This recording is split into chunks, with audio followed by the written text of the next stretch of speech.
Can I pull reports for multiple clients but single figure and separate? Okay. For example, my client A spends $1,500 in 3 months and my client B spends also $1,500 in 3 months.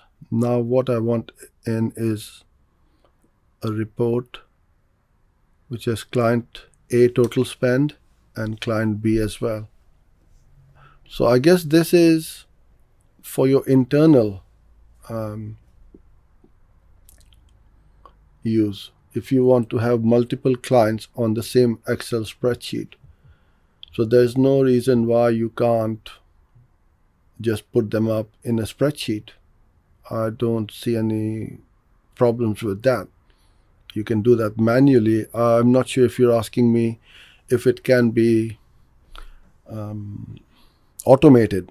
And if that is the case, then yes, you can automate this process using third-party plugins, perhaps like Supermetrics, which will pull in the data. Now, one thing which you need to have is you must have a MCC account, which is the My Client Center account. You should not have client A in different account and a client B in different account. You should have all your clients under the one master account. And from there, you can get all the information in one Google interface or Google Ads account.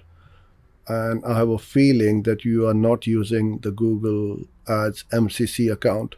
So go in Google MCC account, download it, and then what I mean is sign up for it. And then you will need to switch all your client accounts under your one MCC account.